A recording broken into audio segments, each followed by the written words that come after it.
Showers. Some of those showers could be heavy with the odd rumble of thunder. Feeling warm, though, and muggy. It's a mixed picture across northern England this lunchtime. Sunshine and scattered showers. Again, a few could be heavy. Some hail or thunder, believe it or not. 17 Celsius. Bands of showery rain will continue to move northwards across Scotland. The rain heavy in places, but there will be some sunny spells breaking through at times. Highs of 17. And mainly dry across Northern Ireland this lunchtime. Generally light winds. A few heavy showers are possible. Warm and humid for the time of year. Again, those temperatures around 17 degrees. So sunny spells, scattered showers are expected through the rest of this afternoon and into evening time. And that's your weather.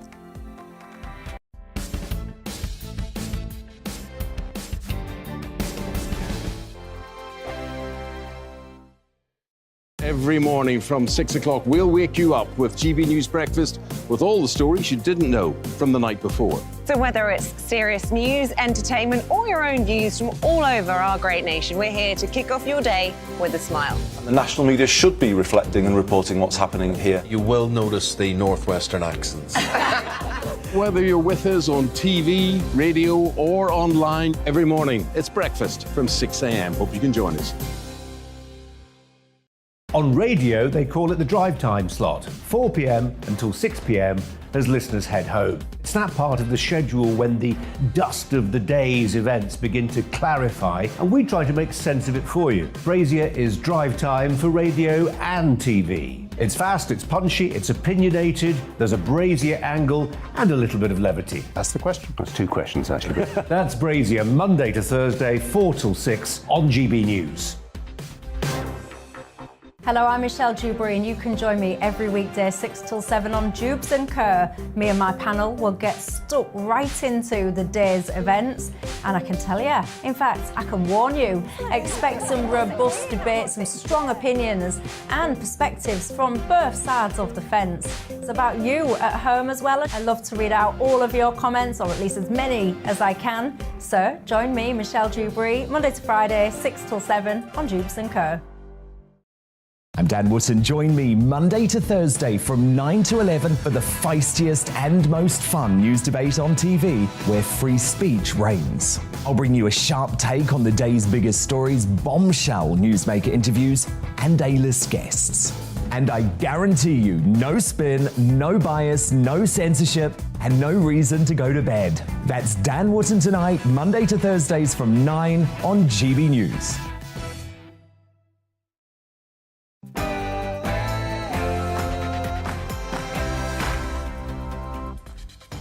Hello and welcome. I'm Alastair Stewart, and for the next 2 hours I'll be keeping you company here on TV and radio with the stories that really matter across the country. We have plenty coming up. We'll be talking potential trade wars between the United Kingdom and the European Union. We'll have the latest and a really fresh, honest, no-holds-barred debate on the cost of living crisis, and we'll also be going live to the NATO conference as it happens. But first, let's bring you right up to date with the news that's already happened. Here's Miranda Shunka.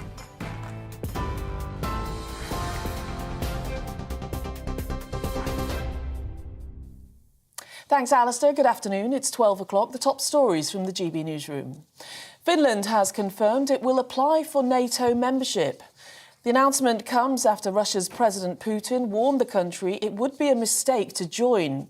Foreign ministers from 30 member states are meeting in Berlin, also discussing Sweden's plans to join the alliance. Finnish President Sauli Niinistö says it's a historic moment. We have been talking here in Finland at least 30 years about NATO membership. We haven't had an international agreement, which maybe EU agreement was a bit similar. But when we talk about security, even if it's not that visible in daily life, it has a huge impact in our minds, and that makes this decision also historic. Russia's offensive in the Donbass region has lost momentum and fallen behind schedule. That's according to the British military intelligence.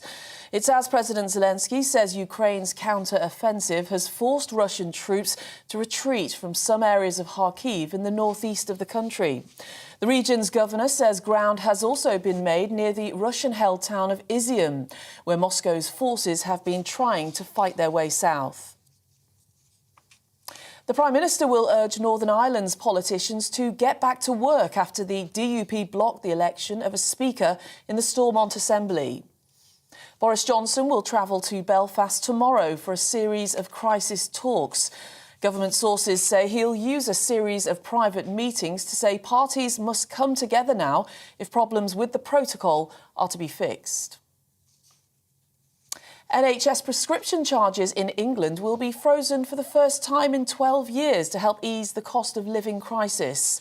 Health Secretary Sajid Javid says the charges, which normally rise in line with inflation, will be held this year to put money back in people's pockets. The Health Department says the freeze will save people £17 million. The FBI is trying to determine whether a mass shooting in the US state of New York was a hate crime. An 18-year-old appeared in court after 10 people were killed at a supermarket in a predominantly black neighbourhood. Authorities say the suspect was armed with an assault-style rifle and drove to Buffalo from his home several hours away to launch the attack, which he broadcast in real time on social media. District Attorney John Flynn spoke outside the court. The individual has been arraigned on murder in the first degree, which is the highest murder charge in New York State. Carries with it a sentence of life without parole, the highest punishment we have in New York State. A felony hearing will now take place in 5 days, and then the investigation continues. So we have taken the appropriate steps right now to get him behind bars. Former Australia cricket all-rounder Andrew Symonds has died in a car crash. Police are investigating the single-vehicle accident in Queensland, which happened last night. The 46-year-old played 26 tests, 198 one-day internationals, and won the World Cup in 2003 and 2007. And the Prime Minister has praised Ukraine after winning the Eurovision Song Contest. Boris Johnson described the result as a reflection of talent, which also showed unwavering support for the country's fight for freedom. Folk rap group Kalush Orchestra performed Stefania, which topped the poll, while the UK's Sam Ryder finished second with his pop song, Spaceman. Well, you're up to date. This is GB News. We'll bring you more news as it happens. Now, straight back to Alistair.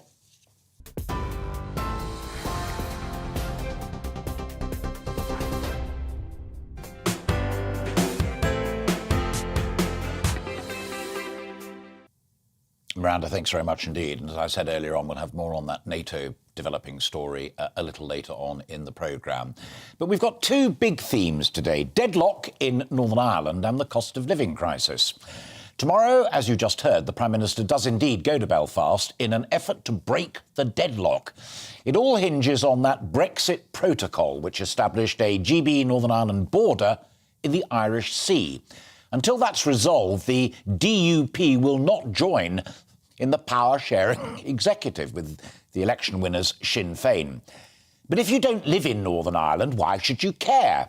Well, for one, many of the newspapers this morning are suggesting that the Foreign Secretary Liz Truss is spoiling for a fight with the EU over the protocol, even if that risks a trade war with Europe.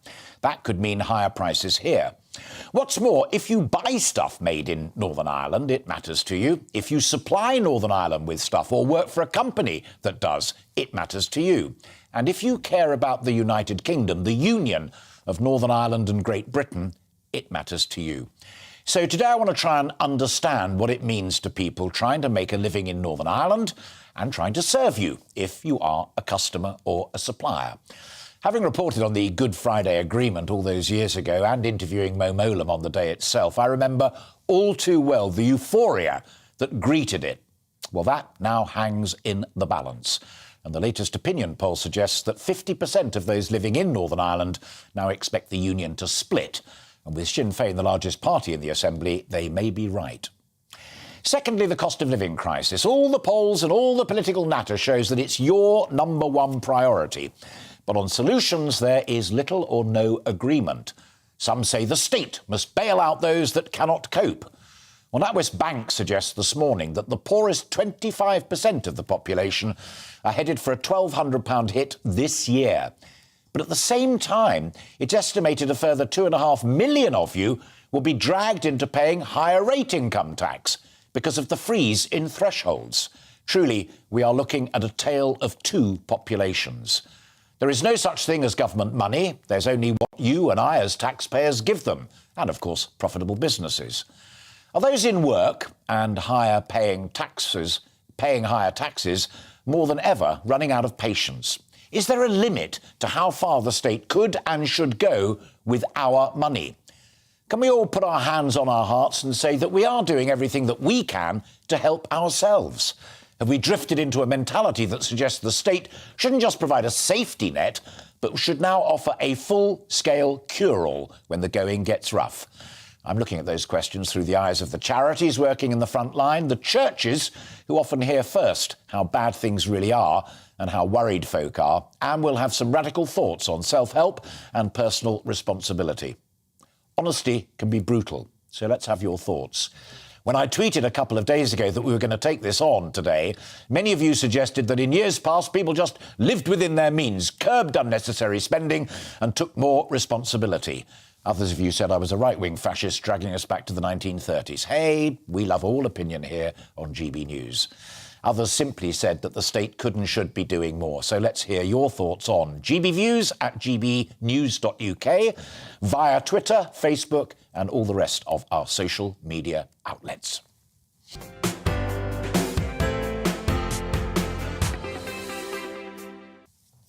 So let's start with Northern Ireland and that Brexit protocol. Joining me now is Roger Pollen. He's the head of the Federation of Small Businesses in Northern Ireland, and also Mark O'Connell, the CEO and founder of OCO Global.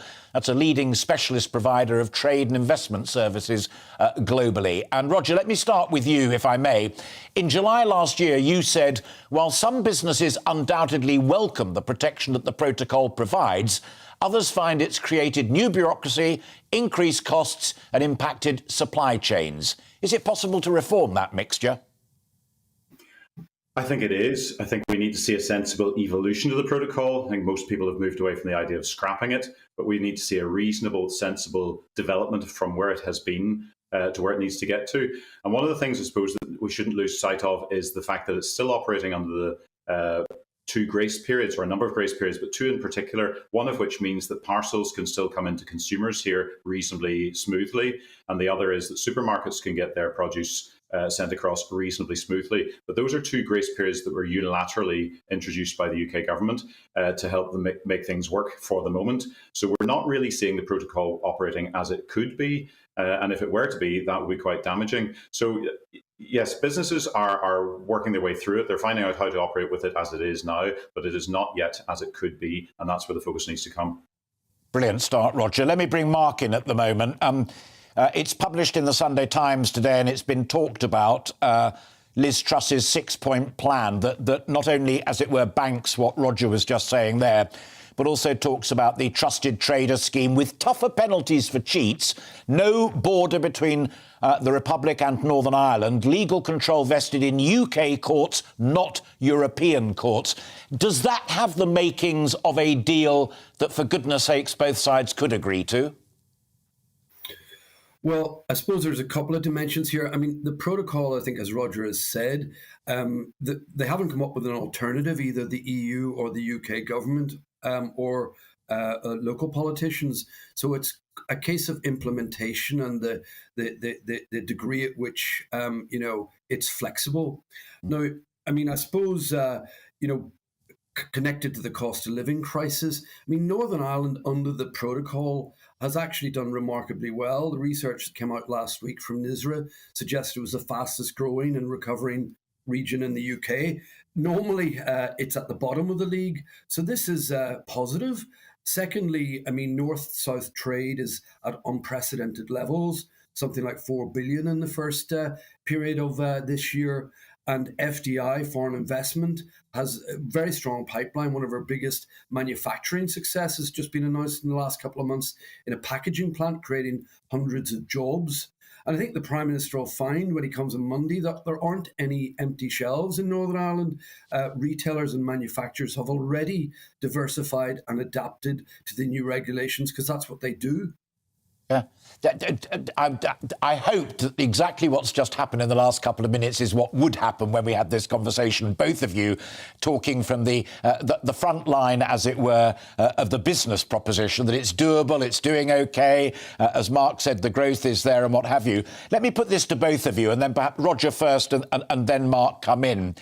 And I was talking to Deanna Davidson, Tory MP, here in the newsroom a little earlier. The real problem here is that it's the integrity of the European Union, a huge multinational trade bloc, versus the integrity of the United Kingdom, a constitutionally evolved nation-state over the years. It's the politicians that are the problem, not the business community. Roger? Well, let's be charitable. It's a Sunday. It's not the politicians that are the problem, but they have to solve the problem that has been created by politics.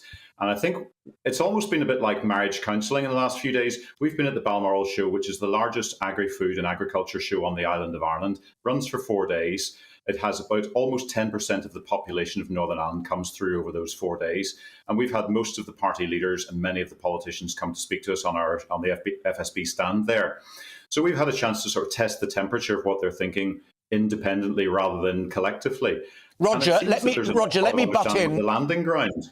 Yeah, Mark, I'll come to you in just 2 seconds. But let me butt in on that, because it's another thing that strikes me, having a little bit of experience of this game, is are they saying to you in private a much more optimistic tone than they are saying when they're grandstanding in the political arena? Alistair, you're putting your finger on all these sores this morning. To a certain extent, yes. I think that what I find encouraging about the conversations in the last few days is that they all accept that there are problems with the protocol, and that they all say that they're on the side of business to help to get them resolved. Yeah. And yet they don't seem to want to come together collectively to find what that agreement is. So here we are in a bizarre situation over the next few days that the UK government may well be coming forward with a draft bill or a set of proposals, which is really because they've been listening to business for the last year. We've been making our case and they've found all the things that are not working. They're coming forward with solutions. We think it'd be much more tenable if the parties locally owned those solutions and could get together behind them collectively, because we think that the EU would probably respond much better, and the UK government clearly would be glad to get rid of the problem if we could get these rubbing points sorted out. Yeah, absolutely spot on. Roger, let me drag you back to that question I promised I would, because I really want to hear what you say, not least because although you're based in Belfast, but you operate around the world, you've clients in Dubai, you've clients in Florida, all over the place. And Penny Mordaunt was on the programme a couple of weeks ago, just back from the United States, where she was able to strike trade deals with individual states, which was a good and positive start before ultimately we may or may not have a free trade agreement with the United States in toto. To what extent is this integrity of the EU versus integrity of the United Kingdom an insurmountable problem, or, like Roger, are you relatively optimistic? I'm optimistic, Alistair, and I think what maybe the GB viewers may not appreciate is that Northern Ireland costs them about 12 billion a year in subvention. So a prosperous and peaceful and thriving Northern Ireland under the protocol is going to save money and improve the cost of living and the tax burden in GB. So I can't imagine there'd be anyone in the right mind who would not welcome that outcome. Turning to international trade, thanks to the pandemic, there's been a build-up, a pent-up demand, walls of capital, particularly from the US that's looking for a home. And we're actually, last week, we hosted a delegation from Virginia in the UK. Next week, we'll be hosting a delegation from Georgia, all looking for trade and investment opportunities. And they recognize that Europe is not like the US. It's not a federation. Each country and the regions, even if UK is still in Europe geographically, has different opportunities, different regulations, and they approach that with, optimism and self-confidence. And I think we should be looking across the pond in the same spirit. Your optimism, your joint optimism is phenomenal. And it strikes me that the business community, always imaginative, always creative, can get on and do it. To both of you, let's start with Mark. Are there things that you as business communities cannot do, things that are still reliant on Liz Truss and her opposite numbers in the European Union have just got to track and crack to stay within the law? Or can you basically do it all? Mark? Yeah, look, I mean, the first rule of international trade investment is investors are looking for stability and predictability in the outlook. And this, even if it's a phony war, in my opinion, that will end up with someone and everyone having to save face, it creates uncertainty, and that's never good for foreign investment. There's a strong pipeline of US and European investors who want to establish in Northern Ireland, but they're looking to the politicians to be comforted that this is not the start of an escalation. This will be resolved by technocrats who figure out, how to, engender seamless trade through technology or through trust.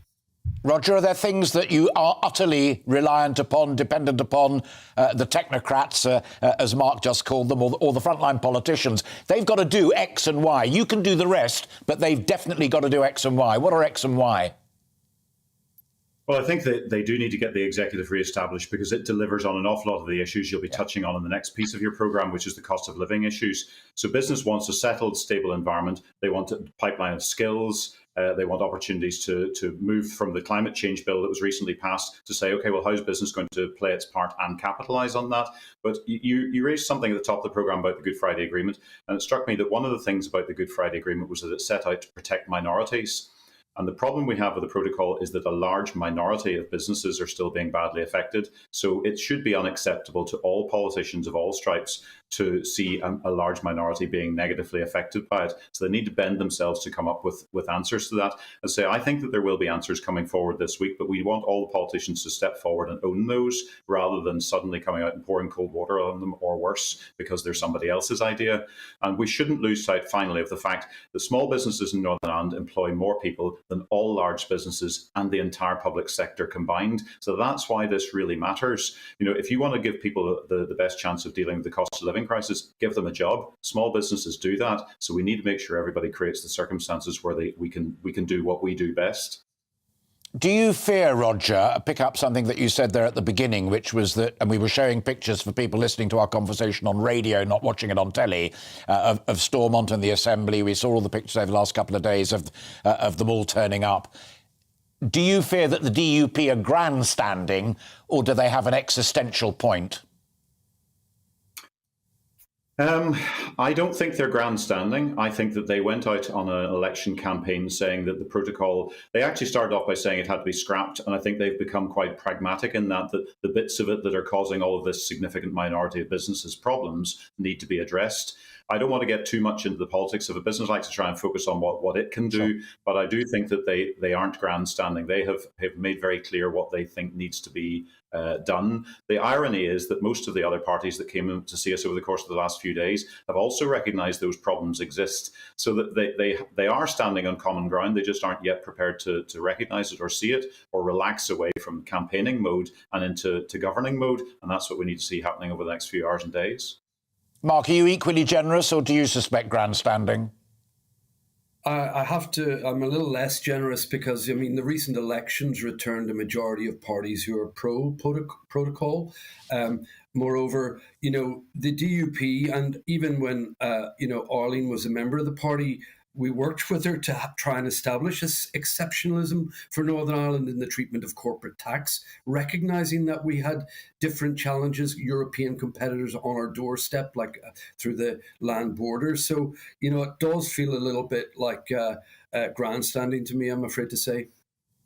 Final question, and I'll start with Roger. Why should people here care? They should care because Northern Ireland has been a difficult area for UK policy and Irish policy and European policy for a very long time. We went through quite a settled period at the start of this century, and now we're hitting a very different climate where there are cost of living crises, the unionist community, I suppose, is feeling very unsettled about its future position within the UK. So there's an awful lot of people just unhappy, unsettled, unnerved.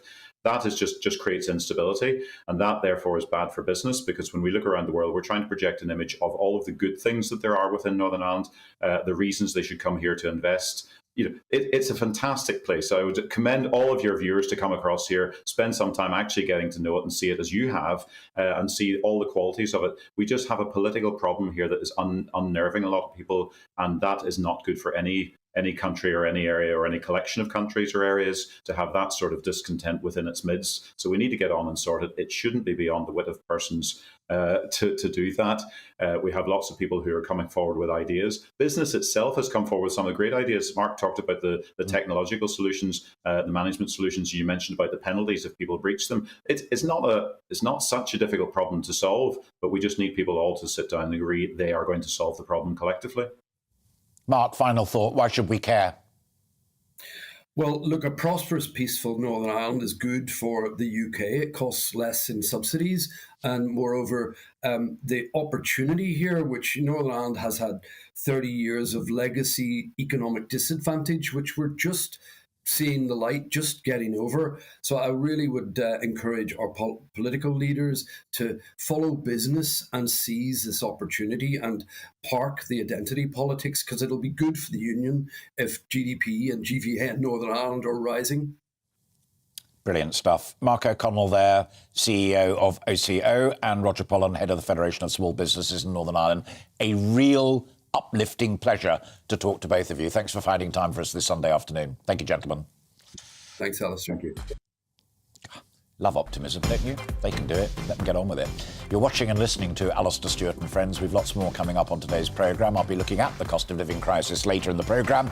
But after the break, I'm asking, does cooking from scratch and buying and growing fresh produce really help with the rocketing food prices? But first, let's bring you up to date with the weather.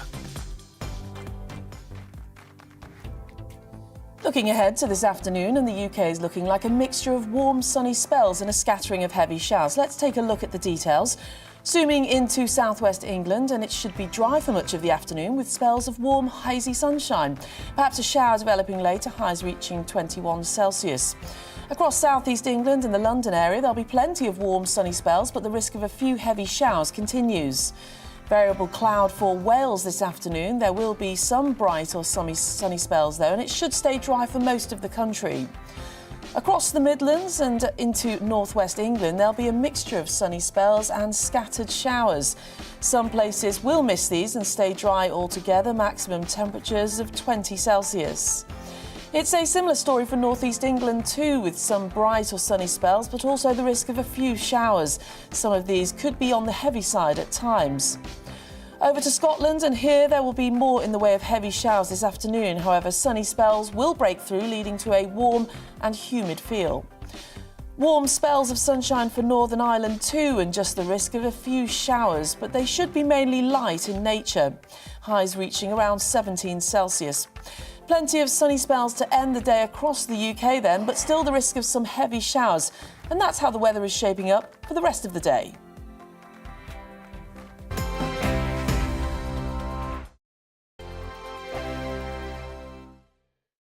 Every morning from 6 o'clock, we'll wake you up with GB News Breakfast with all the stories you didn't know from the night before. So whether it's serious news, entertainment, or your own views from all over our great nation, we're here to kick off your day with a smile. The national media should be reflecting and reporting what's happening here. You will notice the northwestern accents. Whether you're with us on TV, radio, or online, every morning, it's breakfast from 6 a.m. Hope you can join us. On radio, they call it the drive time slot, 4 p.m. until 6 p.m. as listeners head home. It's that part of the schedule when the dust of the day's events begin to clarify, and we try to make sense of it for you. Brazier is drive time for radio and TV. It's fast, it's punchy, it's opinionated, there's a Brazier angle and a little bit of levity. That's the question. That's two questions, actually. That's Brazier, Monday to Thursday, 4 till 6 on GB News. Hello, I'm Michelle Dewberry, and you can join me every weekday 6 till 7 on Jubes and Kerr. Me and my panel will get stuck right into the day's events, and I can tell you, in fact, I can warn you, expect some robust debates, some strong opinions and perspectives from both sides of the fence. It's about you at home as well. I love to read out all of your comments, or at least as many as I can. So join me, Michelle Dewberry, Monday to Friday, 6 till 7 on Jubes and Kerr.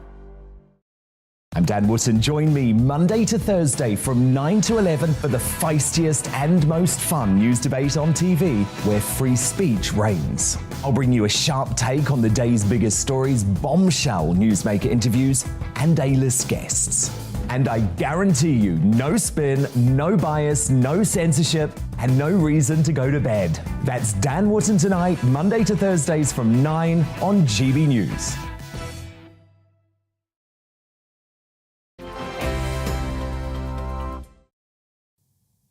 Welcome back. It's 28 minutes past 12. You're watching and listening to Alastair Stewart and Friends here on GB News TV and radio. When the Conservative Member of Parliament Lee Anderson was vocal with his views on food banks earlier this week, he came under fire. Now, India Knight has written a piece in The Times today about how, despite the reaction, Mr Anderson may have had a point.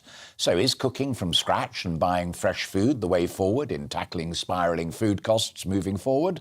Or can it, as he suggested, really make a bit of a difference? So when I talked to my team, I said, I'd really love to talk about this, but I don't want to talk to MP and I don't want to talk to someone who's an expert on cookery. I want to talk to an economist, and one of my favourite economists is Vicky Price, Chief Economic Advisor at the Centre for Economic and Business Research, and a former government economic advisor as well. The reason I wanted to talk to you about it is because I think whatever Lee said about cooking, and he got absolutely hammered, two things are clear to me. One is people should be able to come up with all sorts of ideas in the current climate. And economics is all about individual decisions, opportunity costs, saving little bits, which contribute to the aggregate. Anderson was on the money. Well, you're quite right that one can rethink one's budgets. Because we do that all the time anyway. When things start going up in one area, we might sort of think again and buy something slightly different. I mean, it happens to everyone. And we know this cost of living crisis is affecting not just the lower paid, but it's affecting us all across the pay scale, really, because you have higher energy costs, you have the higher food costs that, of course, we can't do an awful lot about, except maybe sort of choose differently, perhaps, for the future. And we've got everything else going up as well. I mean, inflation at such a high rate and wages not keeping up. So one has to rethink. There is no doubt about it, unless the government comes and gives a lot more help to the economy, as they did during the COVID crisis. For the moment, it doesn't look like they're going to do anything major, although they're beginning to talk a little bit about this. But yes, I think any ideas are welcome. But to tell a woman with loads of kids, or a single mother, your problem is that you don't quite know how to choose proper food and make it, last through the week, can be a bit condescending. It does not mean, though, that you can't learn to do things differently. Yeah. But if you look particularly, I mean, it's interesting, you talked about economics at the beginning. If you look at some of the costs of good vegetables, organic and so on, they are actually quite expensive.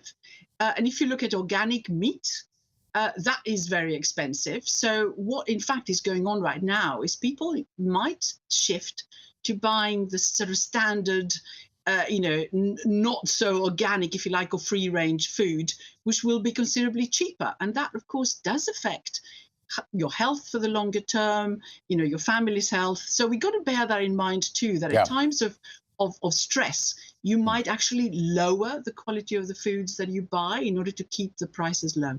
I'm going to ask you this question, even though I know I will get a lot of stick for it in some quarters, but I don't care. I'm going to ask you it because it's on my mind. The existence of food banks, which are basically open-door places, there's not a great deal of testing and means testing or tracking. If folk are peckish and they really do need it, they go along, and excellent charities do what they can to help. And there is an entire structure of universal credit benefit available. The availability of that sort of help actually impacts on those economic decisions. So people may well say, well, I'm not going to do that because it could save me a few bob, because somebody else is going to help out. That's not good economically. Perhaps not, but a lot of that food wouldn't be used in any other way. So economically, actually, it makes a huge amount of sense. We do throw so much food away, and that's a waste, and it's bad for the economy. So if it's used properly, I think that's a good use of it, if you like. But yes, of course, it does affect your choices. You know, if you know that there is food that you can have, which you can have for free, perhaps, at certain times of the day, then you'll make use of that and maybe then use your money for something else. Because what we are worried about right now is that people will make the choice of not heating their homes or not even eating. So if you've got that ability, then at least that's something. And we do know that there is a serious worry right now that so many households are going to fall into poverty, not just fuel poverty, but poverty. We've had some horrendous forecasts about the number of households. Maybe I think the latest one was 1.5 million extra households might move into poverty. So actually those food banks help. And if you look at what happened during COVID, it's really quite interesting because quite a lot of supermarkets were helping out people who had difficulty at the time because many people did lose their jobs. Not everyone was supported by the furlough scheme. And that was a great help, and loads of supermarkets and others contributed to this quite significantly. But I do know, and I've seen this in other countries, that when crisis hits, which we had with COVID, we have now, those food banks are a lifesaver. Good. I'm glad I asked an open question and an honest one, and I'm glad I got, as I always do with you, an honest and open response. Vicky Price, always a pleasure. Thanks for finding time for us. I hope you enjoy the rest of your afternoon. Thank you very much indeed. Vicky Price there. You're watching and listening to Alastair Stewart and Friends. Plenty more still to come this afternoon, following on from the newspapers this morning suggesting that there are fears that Liz Truss could start an EU trade war. We'll be discussing that next with my guest political commentator, Joanne Nadler. But first, let's get the news with Miranda Shunka.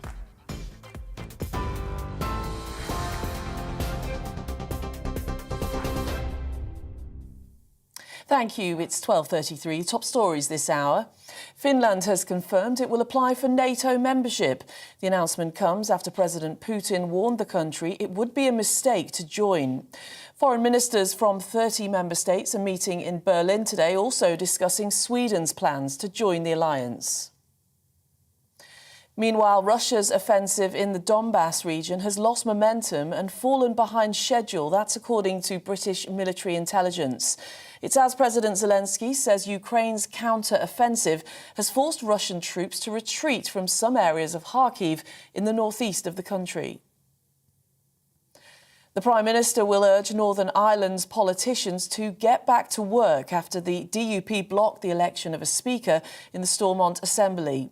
Boris Johnson will travel to Belfast on Monday for crisis talks where he'll say parties must come together if problems with the protocol are to be fixed. Nearly 8,000 people have crossed the Channel and entered the UK this year. The latest Ministry of Defence figures show 13 boats carrying 167 people were intercepted yesterday. The Home Office is warning asylum seekers they could be flown to Rwanda under its new resettlement scheme, with flights expected to start in the coming months. And a British mountaineer has successfully completed his record-breaking 16th summit of Mount Everest. 48-year-old Kenton Cool reached the summit overnight alongside fitness entrepreneur Rebecca Louise, who was completing the feat for her first time. It's the highest number of climbs by any non-Sherpa. Well, on TV, online and DAB Plus radio, this is GB News, and we'll be back to Alistair in just a moment. Stay with us.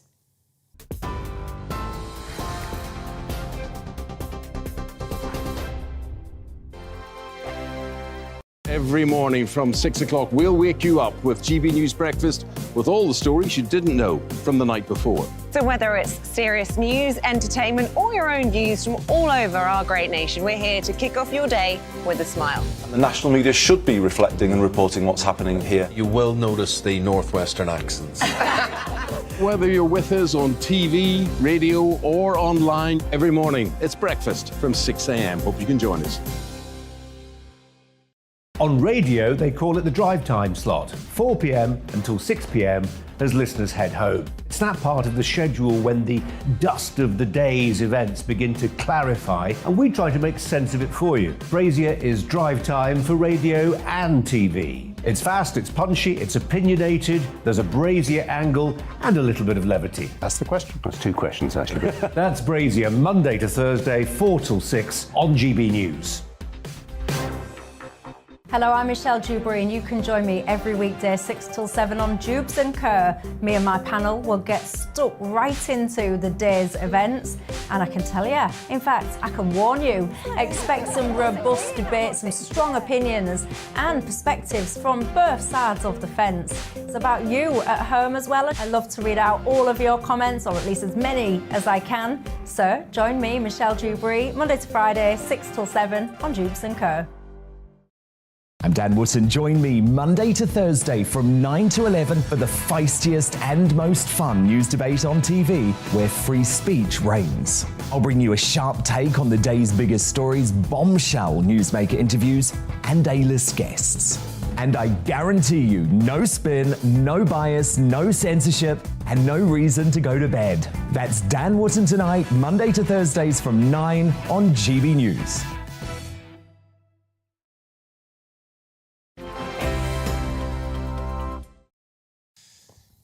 Welcome back. It is, it's exactly 22 minutes to 1, and you're watching and listening to Alastair Stewart and Friends on GB News, and thank you very much indeed for so doing. I was talking about half an hour ago to two businessmen in Northern Ireland, and I asked why we in the UK should worry about it and whether the protocol really is likely to tip us into something of a trade war with the European Union. Roger Pollan said that we are not seeing the protocol operating as it potentially could due to the grace period negotiated initially by the UK government. Mark O'Connell then told me that there's currently been no alternative suggested by the government to the current protocol. But both were optimistic that the protocol would save the UK money in the long run, as currently the United Kingdom pays for Northern Ireland in big numbers. So let's reflect upon that now with my next guest, Joanne Nadler, who is a Conservative political commentator, a good friend of mine, and an author about all matters political. This is an unusual question in the sense it's not a technical or specific one. I was knocked over by those two guys, their optimism, their grasp and their positivism. It was fascinating, wasn't it? And quite refreshing, given that the tone of the political rhetoric is so thorny and often very confrontational. Whereas there was a real sense from that conversation that actually people on the ground are just determined to make this thing work. By perhaps making incremental changes to the protocol rather than scrapping it altogether. Yeah. I also found it quite interesting when Mark O'Connell said that which only can be dealt with by ministers, as it were, whether they're in Brussels or in Dublin or in London, is fairly minor. The technocrats, he said, there are one or two things they need to do. But the main thrust of it, that can actually be solved internally. Do you share that optimism? Well, I think in terms of optimism, one has to take our lead from those people who are on the ground, because I think if you listen to the sort of rhetoric that we're hearing, certainly within GB, it seems more problematic. And it's been a really weird week, I think, in terms of the tone, because it's veered sort of all over the place. And actually, I'm not sure that the type of rhetoric that we're hearing has been that is coming from the Foreign Office actually necessarily represents what their proposals are, because their proposals are quite practical and incremental, although the tone of the rhetoric has been, or rather the reported tone of the rhetoric has been that Liz Truss and that David Canzini, the main policy... He's the Deputy Chief Executive in Number 10. Yeah, exactly, that they're on some sort of collision course with the EU. Although actually, if you look at the proposals, they seem practical and quite sensible, it seems to me. And then, of course... You are very good. So you are very good. We're just seeing Liz Truss there, who's at the NATO meeting, which is taking place in Berlin. That may not be the NATO meeting, because that looks like an armoured personnel carrier. But anyway, that was Liz Truss, if people are listening to the conversation on radio. You implied there, in the delicate and elegant way that you often do, that the media were up to no good, in a sense. I mean, the thing that's being pushed in the newspapers is a positive 6-point plan from Liz Truss that might see it through. So you have, well-behaved traders get nodded through, and if they don't, they'll get hit by bigger fines. So, that's quite constructive, and my two guests from Northern Ireland quite like it. But then alongside it, there's reams and reams of stuff saying, Liz Truss is still on manoeuvres. If Boris were to be nudged out, she'd want to get back in there in the running.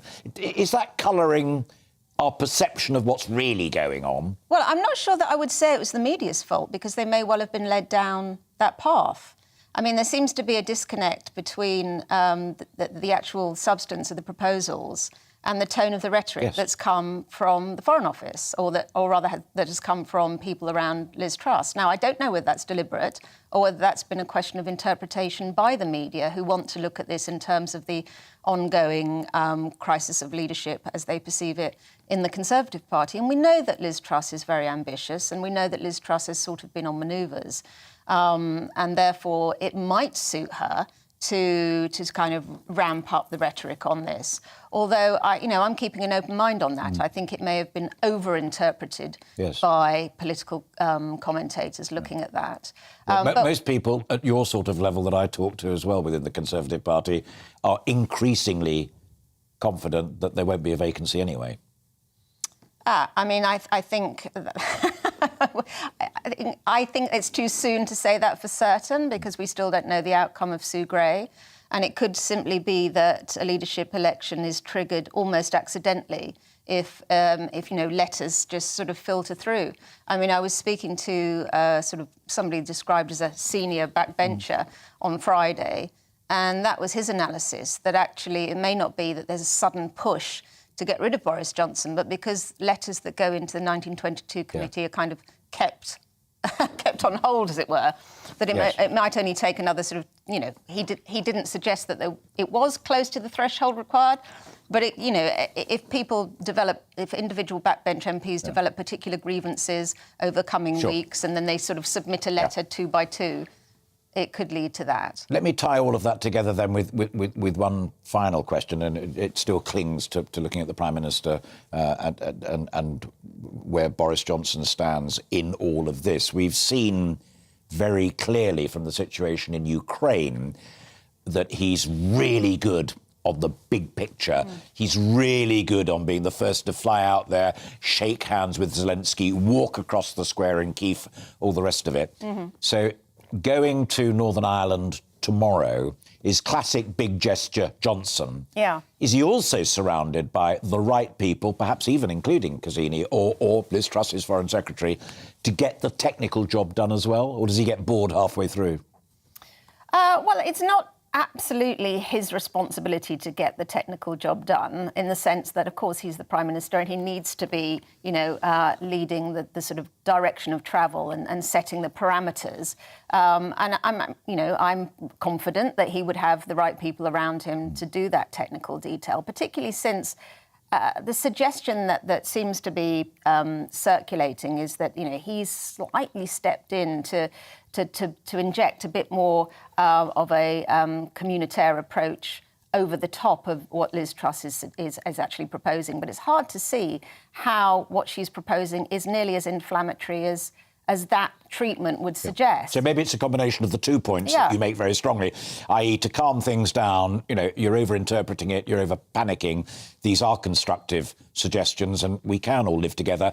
And at the same time, defend and retain the integrity of the European Union, which they are entitled to, and the integrity of the United Kingdom, which most of us still want. Absolutely. And I think the thing is that his aim in all of this seems to be largely political. The top line that's coming out and briefings from Number 10 is that his aim is to bring people back to the power sharing agreement and to get the DUP back back around the table, as it were. And that's a slightly different aim from the very sort of technical approach that Liz Truss necessarily has to bring, because that's a direct responsibility of her department. So it's now important that they actually work together on this, and there's nothing to be gained from them sort of briefing against each other. Brilliant. Joanne, thank you very much indeed. I've asked you if you'll come back again in about half an hour when you've listened to the conversations that we have about the cost of living crisis as well. So meantime, may I invite you to have a coffee or speculate or whatever. But for now, on Northern Ireland and on Boris Johnson and Liz Truss and manoeuvres, thank you very much indeed. Now, before we speak to my next guest, I did ask you at the very beginning of the programme, and indeed last night, actually, to send in your thoughts, and you have. Going to start off with three that have come in on the cost of living crisis. Remember, that's the conversation we're going to have in great detail from 1 o'clock for the last hour of the programme.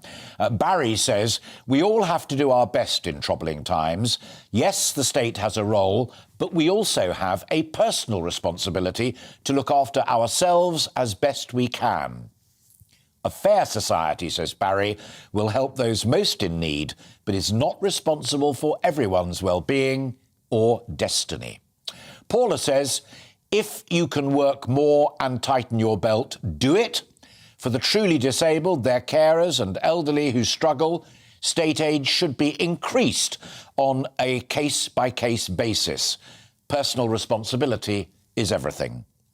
And finally, Karen introduced an interesting twist to the argument. She says maybe women born in the 1950s should be paid our pensions that were stolen from us. That's a really raging argument, a slightly different point perhaps, but a very strong one, where the change of entitlement and depending upon when you were born and age does impact upon your pension, whether you be a man or a woman. So, Karen, thank you very much indeed for raising that. Keep those coming in.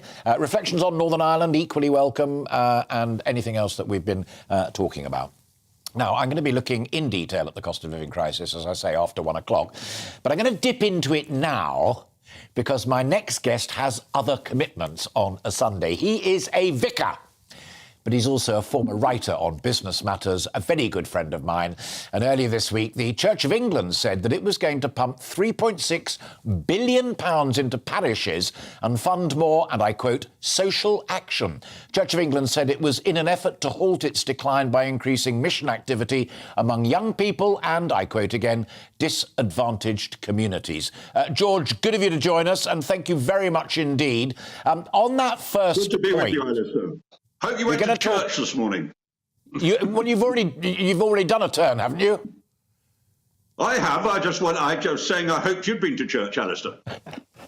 Yeah, that's grossly unfair. And I haven't, is the honest answer, but I have been in prayer and reflection, so I pledge you that. You've been busy, I understand. Te absolvo. Let me start off with reminding folk that we first got to know each other when you were the award-winning industrial editor of The Observer, and you wrote about things in the Thatcher era, the closure of the mines, the steelworkers' strike, very tough economic times. How do these times compare in your mind? Are we in a similar real cost of living crisis, or is it being got up a bit? Well, no, I think we're headed there, Alistair.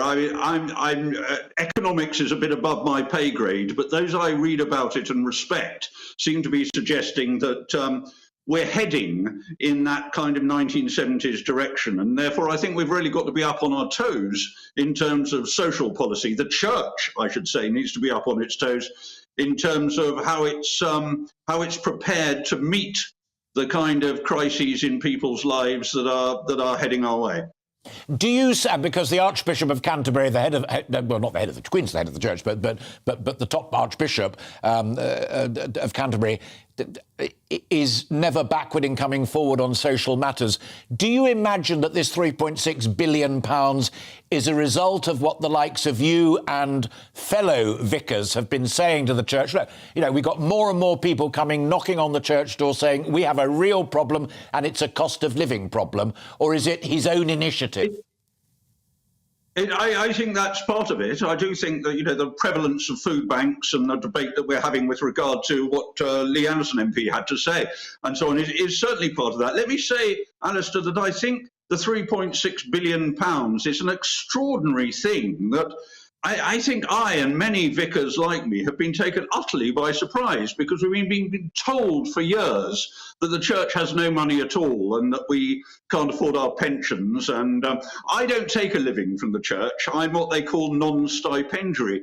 But my stipendiary brothers and sisters have really had a very tough time in terms of getting a living from the church. They don't do it for the money, of course.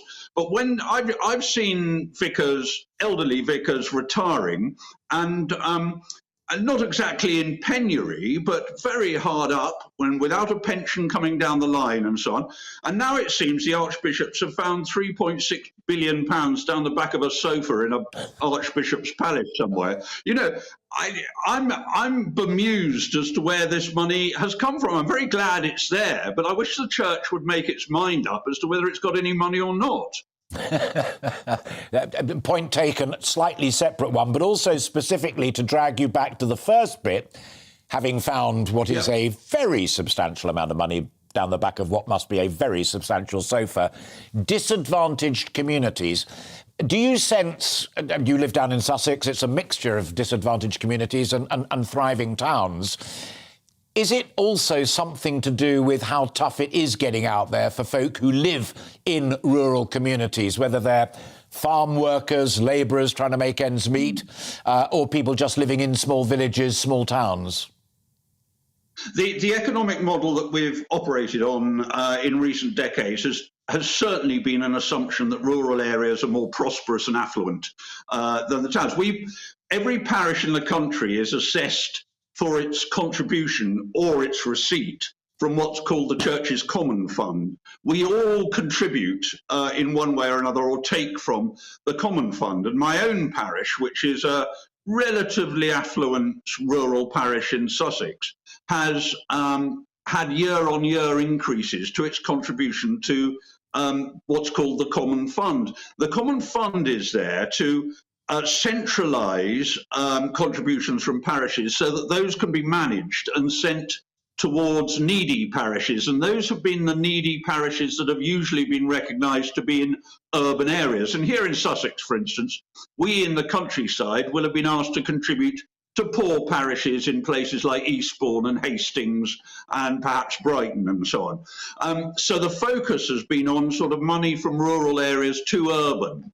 But I think that's taken the eye off the ball of the decline in rural economies to which you refer, Alistair. And I do think that is being rather refocused at the moment, and I do think that's very welcome. I think within that, Alistair, it's worth mentioning that one of the key pressures on the church is to manage its stock of beautiful medieval architecture. In every village, in every town throughout the land, there are examples of the most beautiful church architecture, which is just getting more and more expensive to manage. And of course, it's a great pressure on my local community to manage its local church, which is a gorgeous Flintstone medieval parish church here in Sussex, and that's replicated all over the place. And I do think we're going to have to arrive at a place at some stage where public funds step in to look after our architectural heritage so that the church can get on with doing what it's meant to do, which is to look after people in need, feed the hungry and shelter the homeless and so on. The final minute then, and I want philosopher picture to kick in here, vicar philosopher picture. As a society, are we getting the balance right between encouraging folk to stand on their own 2 feet where it's possible? If it's not possible, that's different. And encouraging them to seek out all of the help and benefit and charity and this, that and the other that is available. Are we getting that balance right, George? Well, it's a very interesting question, Alistair. And I think that what I want to say about that is that I think that David Cameron, when he was Prime Minister and during the coalition period and in particular, he spoke of the big society and he got rather derided for it, I think, including by myself in some areas of the media. But looking back on it now, I do see that what he was talking about was a kind of responsibility that resides with us all to respond to the needs of our communities around us. And of course, the church has done that since time immemorial, if I can use that expression. I think that was in the 13th century, strictly speaking. But for a very long time, the church has been there for its communities and for its people. And I think that really what's behind your question is, what is our responsibility as a church compared with what is the responsibility of the state? And I think politicians at the moment, there's always a sign that the politicians are beginning to worry that they may not be picking up their share of the responsibility, because they're beginning to point at people like you, Alistair, and say it's you media, you naughty journalists that are getting it all up against us politicians who are trying to be light touch and get taxes down. And I think that's always a sign that that politicians are getting shaky and wobbly about what's going on. So I'm very much looking forward to this debate. I'm very much looking forward to what the church has to do and its responsibilities for picking things up. But I want to look to politicians too to step up to the plate in the way that the church always steps up to the plate, God willing. George, always great to talk to you. Thank you so much for breaking into your busy day and joining us. I look forward to talking to you again anytime. Bless you. God bless you, Alistair, and have a good shift. Thank you. The Reverend George Pitcher there, Anglican priest, writer, thinker, and very, very dear friend. You are watching and listening to Alastair Stewart and Friends. We have lots more coming up on the programme this afternoon. We're going to take that deep dive into the cost of living crisis, speaking to a former Shadow Chancellor about how things are looking through the eyes of charities that are helping in every possible way, as George was just describing, and indeed celebrating by offering help and support to the poorest citizens. All of that to come after this break.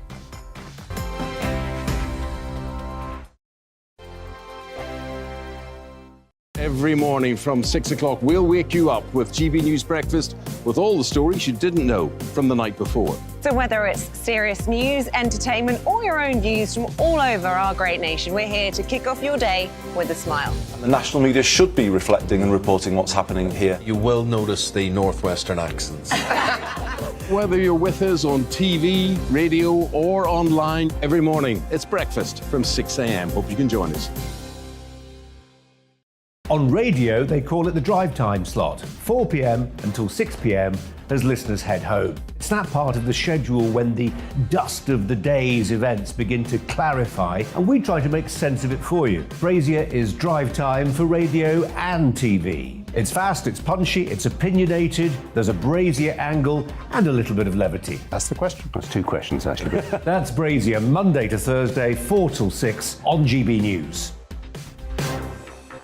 Hello, I'm Michelle Dewberry, and you can join me every weekday 6 till 7 on Jubes and Kerr. Me and my panel will get stuck right into the day's events, and I can tell you, in fact, I can warn you, expect some robust debate, some strong opinions and perspectives from both sides of the fence. It's about you at home as well. I love to read out all of your comments, or at least as many as I can. So join me, Michelle Dewberry, Monday to Friday, 6 till 7 on Jubes and Kerr.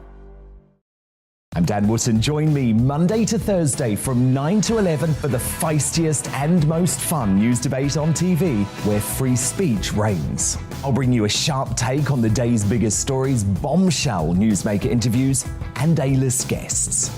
And I guarantee you, no spin, no bias, no censorship, and no reason to go to bed. That's Dan Wootton tonight, Monday to Thursdays from 9 on GB News.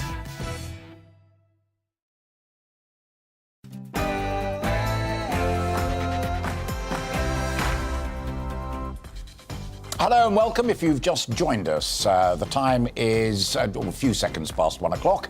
I'm Alastair Stewart and we're into our last hour here on the programme. I'll be keeping you company on TV and radio, and we've plenty more still to come. We'll be shifting our focus now away from Northern Ireland to something that directly affects all of us, and that is the cost of living crisis. Later I'll be speaking to two charities that are doing all that they can to help support the poorest families. But how bad have things actually got? All of that to come, but first let's take a look at the news headlines. Here's Miranda.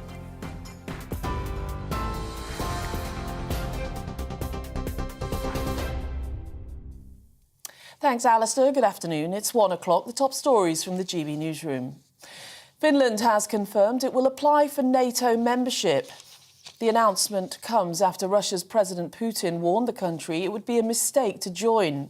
Foreign ministers from 30 member states are meeting in Berlin today, also discussing Sweden's plans to join the alliance. Finnish President Sauli Niinistö says it's a historic moment. We have been talking here in Finland at least 30 years about NATO membership.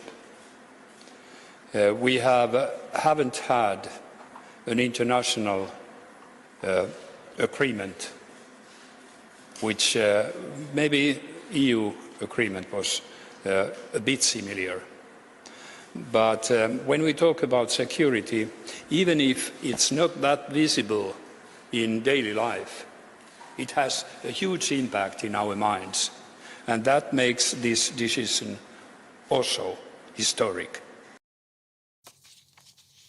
Russia's offensive in the Donbass region has lost momentum and fallen behind schedule. That's according to British military intelligence. It's as President Zelensky says Ukraine's counter-offensive has forced Russian troops to retreat from some areas of Kharkiv in the northeast of the country. The region's governor says ground has also been made near the Russian-held town of Izium, where Moscow's forces have been trying to fight their way south.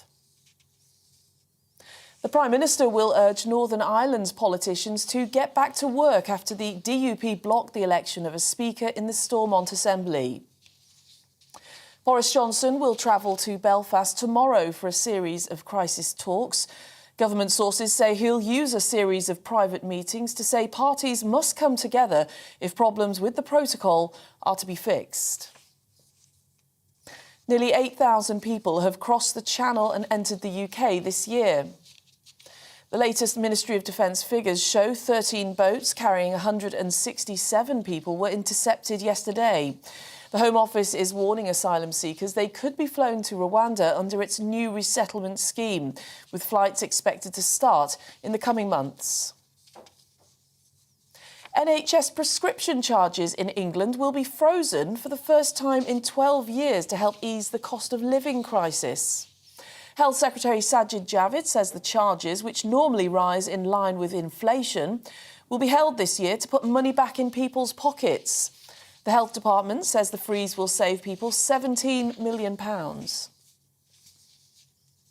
The FBI is trying to determine whether a mass shooting in the US state of New York was a hate crime. An 18-year-old appeared in court after 10 people were killed at a supermarket in a predominantly black neighbourhood. Authorities say the suspect was armed with an assault-style rifle and drove to Buffalo from his home several hours away to launch the attack, which he broadcast in real time on social media.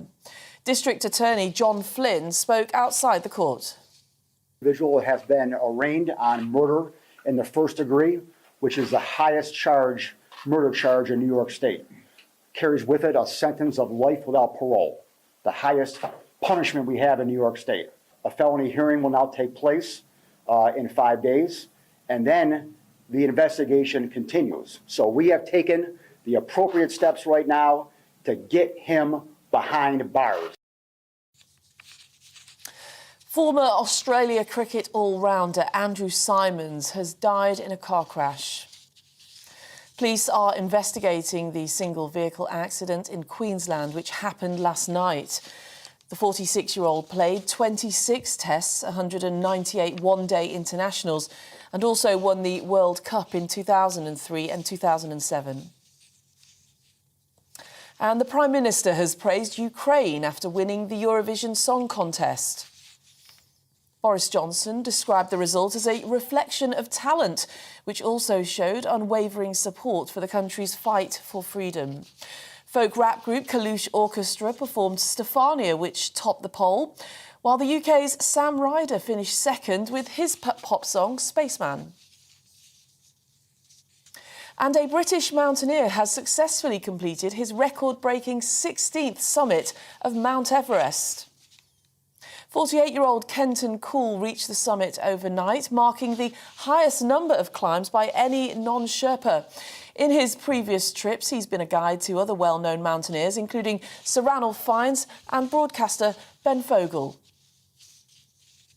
Well, this is GB News. We're bringing more news as it happens. Now let's get straight back to Alistair.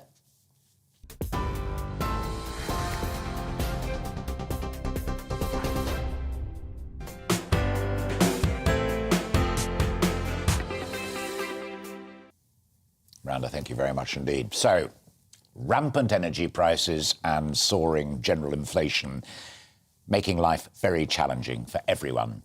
Much of it's caused by that war in Ukraine, and much of it is beyond the control of government. What government can do is seek to ease the pain. But that simple statement carries with it huge issues. By how much? At what cost? And who pays? Individual taxpayers? Businesses that create wealth and employ us? More borrowing, 83 billion in interest on existing borrowings already. Any and all of it carries choices, costs and downsides. They also tell us a lot about what sort of society we want. That was the nature of my conversation just a few moments ago with George Pitcher. Do you want a high tax, comprehensively generous state, like in the Nordic countries? Do you think there has to be a limit on what the state can and indeed should do for the individual? Do you think we need to relearn personal responsibility? Is it time that we had a fundamental rethink about all of that? I've got great guests, and I'm going to start with Sam Collins. Sam is the Senior Advisor to Institute of Economic Affairs Director General, and there he sits. It's a simple first question. Are there limits to what the state can do and should do for the individual citizen? I mean, absolutely. There has to be limits on, firstly, the size of the tax burden that we can impose on the economy. And secondly, because of that, there has to be limits on what the state can do for us. And I mean, frankly, ideologically, I think there should be limits on that anyway, because there are a lot of benefits to having a free, open economy. It means that we grow faster, and it means that there's more money sloshing around in the economy. But even if you don't believe that, there is still a limited amount of money that the state can spend based on the amount of tax it can take out of people's pockets. Do you believe that people really are looking at the choice between eating or heating? I think some people definitely are. There's the amount of burdens that are placed on people's pocketbooks are ginormous, and there's a lot of people who are left at the end of the week with not a lot left. I mean, and I think that we need to look root and branch at all of the ways, especially that the state raises the costs, people's costs of living, and look at ways that we can alleviate that. A root and branch review. The welfare state in its entirety grew out of the Second World War and, don't forget, the Great Depression. But it was 80 years ago. How would you set about being brave enough and radical enough to have a fundamental rethink? Well, the first thing, and I wish the Chancellor had done this during his last statement, would be to go through the government's books right from top to bottom and actually look at all the ways that the state is costing people money. People forget that one of the biggest costs of living that people have is their tax burden. A family on £30,000 a year will pay something in the ballpark of £13,000 in direct and indirect taxes. And I think that only housing for families at that level is a greater amount. So we're talking huge amounts of money that are taken out of people's pockets by the state. And that's just the obvious one. That's just the one that you can easily put a figure against. If you think of things like the cost of childcare being higher because of the state regulations on childcare, regulations on energy prices, pushing energy prices up, the amount of money that the state is costing people is vast. And I think we could do a lot by just trying to bring that down. And having that debate. Well, quite so. We have to start by having the debate and then but then go and do it, because I think, at least in some areas, we know what needs to be done, but no government has been willing to actually go ahead and do it. Absolutely spot on. Sam, always a pleasure to see you. Thank you very much indeed. Sam Collins, Senior Advisor to the Institute of Economic Affairs Director General. Sitting next to me and listening to that conversation is an old friend of mine, Peter Lilly, who I have known since way back when. Before coming on to that really, I mean, that's chunky, almost philosophical stuff as much as political stuff. We read this morning in the papers, partly from NatWest Bank survey, but also other general research, that the poorest 25% of the population face a £1,200 hit this year, while 2.5 million more people are heading to be paying higher rate taxes because the thresholds have been frozen by the Chancellor of the Exchequer. I mean, that is a complex, double-sided nightmare, isn't it? It is, though the solution to the first lies partly in the second. If we're going to help the poorest, we probably have to do so by reinstating the £20 a week social security payments, the universal credit amount, which was there for the duration of the pandemic, was rightly ended at the end of the pandemic, but this problem is probably even more of a burden for the poorest families than was the pandemic itself, so it's probably got to be reinstated. But at the same time, the government's seeing a huge increase in its tax revenues, partly because more people are going into higher levels of tax, but also because of the tax they're getting on higher priced goods. So they've got the money to do that. So I don't think the situation is as insoluble as some people suggest. There will be pain because as a whole, the economy is able to buy less from abroad than it could before because those things that it buys from abroad, energy and food, are more expensive. So overall, we're going to be worse off. Sure. But we can shuffle it around a bit and reduce taxes. Yeah, fascinating. It surprises me slightly to hear you say that, and I remind folk that we've known each other for a long time and talked about these things in the past.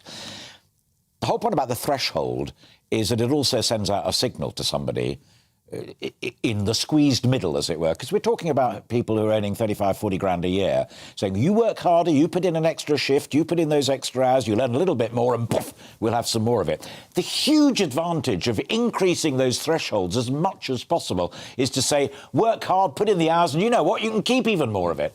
Where's that gone? Well, I certainly want to see that. And we're in a position, actually, to relax the pressure on incomes, taxes on incomes, the national insurance charge, that the Chancellor couldn't foresee when he had his budget. He didn't realise how much extra revenue he was going to get. Or if he did, he didn't take it into account. So I think he's in a position to ease some of the squeeze he was putting on people. And he needs to, because there's another squeeze coming from elsewhere and abroad. Yeah. In the long run, yes, we want to see lower tax rates across the board. Yeah, but you would go along, and you're too good a politician not to know what the backdrop to the story is. It's Labour that's calling for an emergency budget. That makes it very difficult for a Conservative Chancellor to agree to an emergency budget because it'll look like an open goal score for Labour. Well, I don't think that worries too much. If he does... That's a fascinating answer. So the problems, as you say, keep those thresholds where they are so the tax revenue comes in, so that Peter Lilly can say we need to restore the £20 a week universal credit boost. I think possibly you can actually withdraw some of the tax increases that have been announced and still have enough extra revenue to reinstate for a time the £20 a week. Obviously, I'm a former Social Security Secretary, so perhaps that's why I look at that £20 a week as the natural option. There may be other ways of doing it, but that seems to me the natural option of helping the poorest. Yeah. Fascinating. When I said on social media that we were going to be having this conversation with you and Sam and many others, and we're talking to a couple of charities at the end of the programme, I'm delighted to say, I was abused on social media, which is a jolly good, fine thing. How dare one even ask these questions about the welfare state and its relative generosity? But as Sam just said from the Institute of Economic Affairs, we know where he's coming from, and that's fine, and that's why he's quite often on the programme. But we haven't had a really fundamental debate about what the welfare state is there for, what it can and cannot do, should and shouldn't do, for nearly 70 years. You tried with little lists, but there's a kind of reluctance. Yes, I mean, there's a slight tendency to think, oh, let's have a reform without specifying what the reform would be. And no, sorry, to be crystal clear, what I'm saying is a review, a fundamental rethink. This is what the state owes everybody, but actually this is not something that we should be engaged in. I'm temperamentally and by experience allergic to comprehensive reviews of anything. It's much better to do things piecemeal, a bit at a time. When I was Social Security Secretary, I reformed 1 or 2 benefits a year for 5 years, rather than trying to do all of them in one go. My successor, actually, Ian Duncan Smith, did do a more comprehensive review with social credit. I was going to say, resulting in the universal credit. Universal credit, which actually, to his credit, he did much more effectively than many of us thought would be possible. So that was a fairly comprehensive review. But merely reviewing things doesn't bring up solutions that you can't think of before carrying out the review. I mean, there must be choices that have to be made, but most of those choices are fairly obvious. You spend a bit more or you focus it more narrowly. I was trying to help most narrowly on those in greatest need. The big odd thing about the welfare state in the UK, social security side of it in particular, is that we have more people receiving benefits than most other countries, but the level of benefit they receive is less than many similar countries. I would like to see generous benefits to the most needy and help people get off reliance on benefits wherever possible. And that should be the sort of philosophical approach, not to say we're going to starve people into leaving benefit. Sure. You have to make it conditional that they leave benefit when they can. Tough question, but I'll ask it because it's that nature of that conversation, and we've had it so far over the first hour of this. Do we make it too easy for people to claim benefit, or should we make it easier? Should we make it harder? We should certainly make it... we should rigorously enforce the conditions which are required in order to receive benefit. They are that you must be available for work and you must be actively seeking work. And those at various times have been enforced rigorously and other times much less rigorously. The great thing is when you do enforce it rigorously, people do get back to work and then they feel grateful that they're back into work because they feel the pride of self-sufficiency. But you've got to have the benefits available for those who simply cannot find work or through incapacity or whatever, or age, cannot work. You've got to have generous benefits for them. But you can be more generous to them if you're more rigorous in your enforcement on conditions for those who can work and should work, can save and should save. I find in-work benefit offensive. Morally offensive and economically offensive. If a company is good enough to set up and produce goods and flog them wherever it might be, supermarkets or car showroom, no matter. I mean, car companies don't do it. But the idea that you offer somebody a salary, a wage of X, but it needs to be topped up by every other taxpayer in the country to make it viable is just fundamentally wrong, isn't it? Not really, no. If the amount of value the person contributes to the product or service that the employer is producing is X, he can't really afford to pay them X plus 50%. If he does, he'll make a loss on employing them and he won't employ them. But if that's the ratio, should he be in business? Well, OK, but then you're saying that person shouldn't be employed. So I was inclined to think, OK, in-work benefits were the answer. The alternative is to raise the minimum wage. And I was afraid that raising the minimum wage would destroy jobs at the lower end. Now I am happy to say I was wrong. We've raised the minimum wage and we still have a very low level of unemployment. So therefore, let's rely on the minimum wage at that level to ensure that employers who are employing the lowest productivity labour do pay a reasonable amount. Without too much going on in work benefits. The main in work benefits are, of course, for those with families, to make sure that they can both work and support their families. And that should remain the case. Yeah, with no limit on the size of those families. Well, there is now a limit on the number of children they can get benefit for, so that they are therefore in the same position as a working family. They think, well, can I afford an extra child? Be lovely, but perhaps not at the moment. So that's another of the brave reforms that my successor, Ian Duncan Smith, introduced. Yeah. I don't know if you were able to hear, but talking to George Pitcher, who you may just remember used to be the industrial editor on The Observer way back when, and went on to found Luther Pendragon with Charles Stewart Smith, and is now a vicar. And a lovely conversation with him. And I reminded him that times in the Thatcher era, which you will remember very, very well indeed, with the closure of the pits, the big strikes, the steel workers, really completely changing the industrial landscape at a huge short-term personal cost to many people, so she argued, and you and other colleagues, we could bounce back into better economic times. George said it's getting close to being that bad. It's not quite that bad yet. Now. Well, there's a danger that we go back into recession.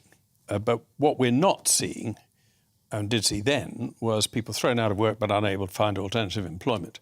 At the moment, the labour market is working much, much better than it did in those days, that people who lose one job generally can find another, not necessarily as good as the previous one, but nonetheless helping them keep them self-reliant and avoiding going on benefit. So in that sense, it's different. What we are seeing is a squeeze on living standards, particularly intense at the bottom of the income scale. That £1,200 hit for 25%. Yeah. That's why I think we may be forced to return to that £20 a week supplement on universal credit.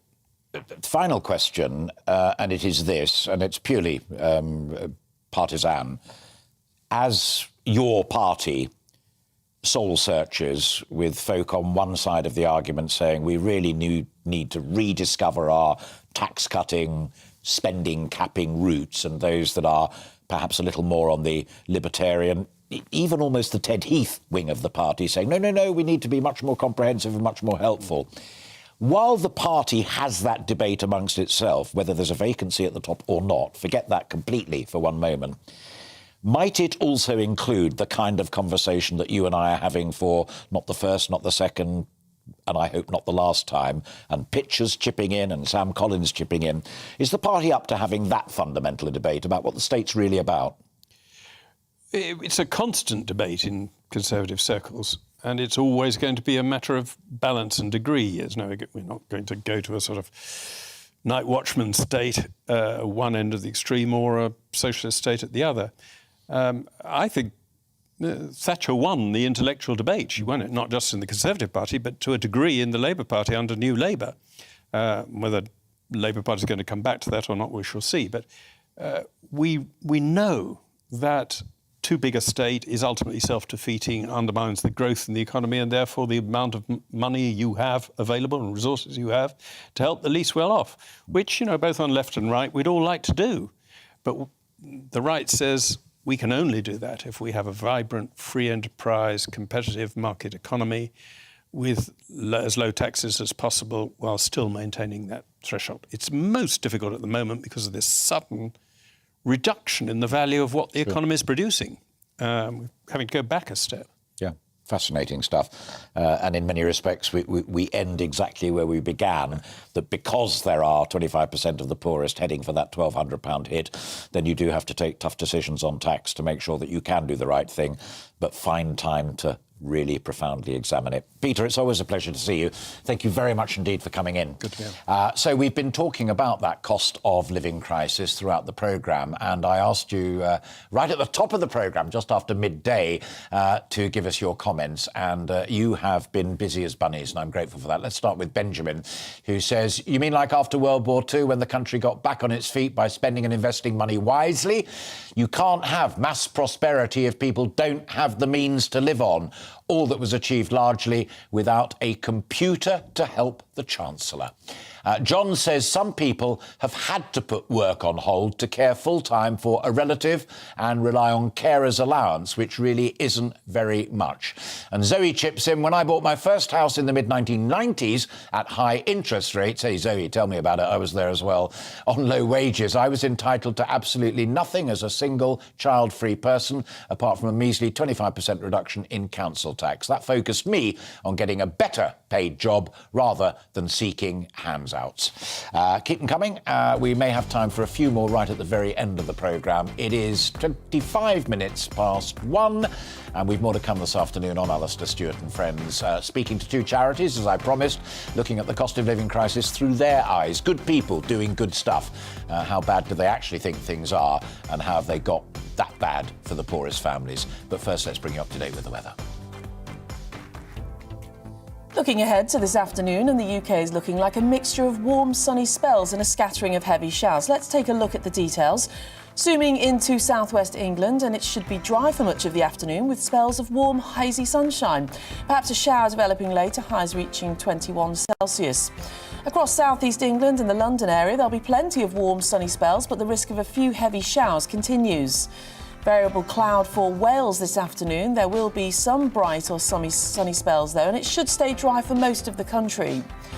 Across the Midlands and into northwest England, there'll be a mixture of sunny spells and scattered showers.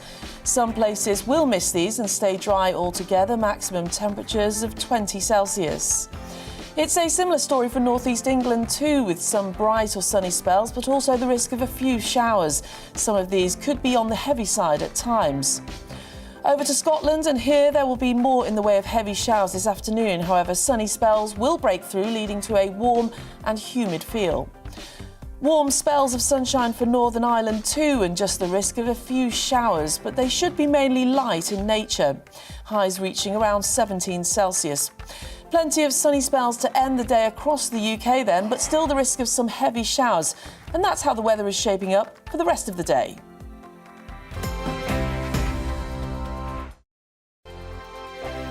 Every morning from 6 o'clock, we'll wake you up with GB News Breakfast with all the stories you didn't know from the night before. So whether it's serious news, entertainment, or your own views from all over our great nation, we're here to kick off your day with a smile. The national media should be reflecting and reporting what's happening here. You will notice the northwestern accents.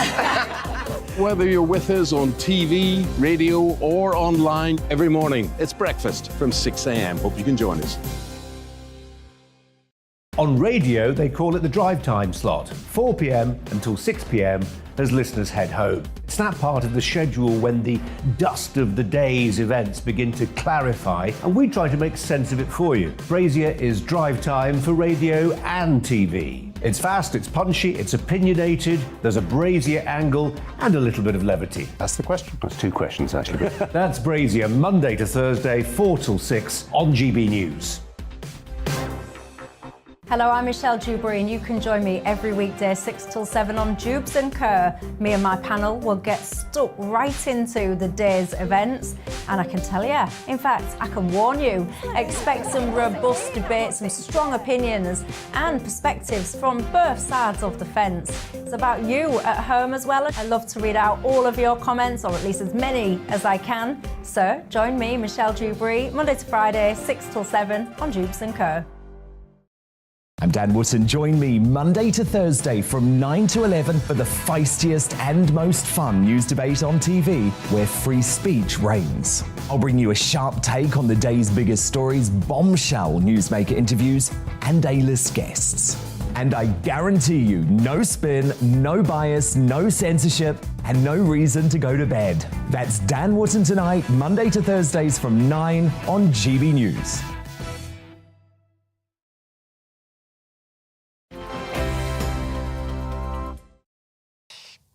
Hello and welcome back to GB News TV and Radio. You're watching Alastair Stewart and Friends, and it's just coming up to 29 minutes past 1.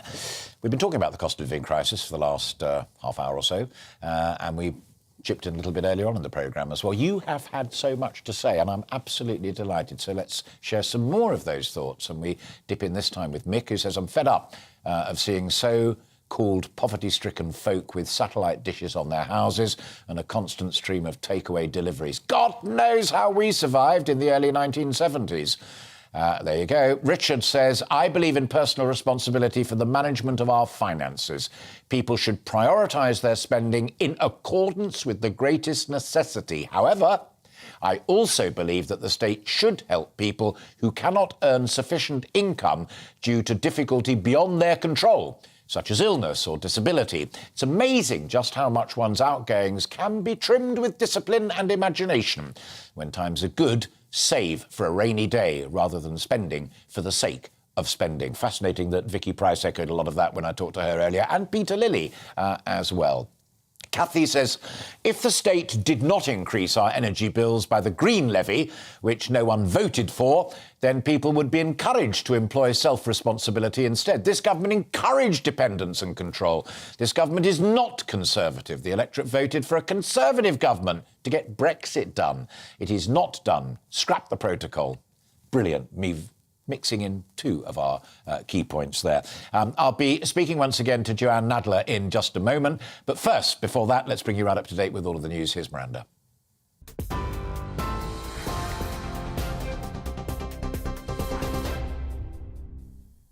Thanks, Alistair. It's 1:30. The top stories this hour.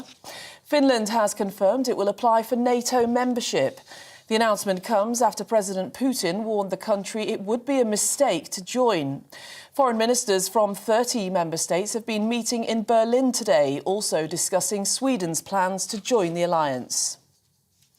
The Prime Minister will urge Northern Ireland's politicians to get back to work after the DUP blocked the election of a Speaker in the Stormont Assembly. Boris Johnson will travel to Belfast tomorrow for crisis talks, where he'll say parties must come together if problems with the protocol are to be fixed. Nearly 8,000 people have crossed the Channel and entered the UK this year. The latest Ministry of Defence figures show 13 boats carrying 167 people were intercepted yesterday. The Home Office is warning asylum seekers they could be flown to Rwanda under its new resettlement scheme, with flights expected to start in the coming months. And British mountaineer Kenton Cool has successfully completed his record-breaking 16th summit of Mount Everest.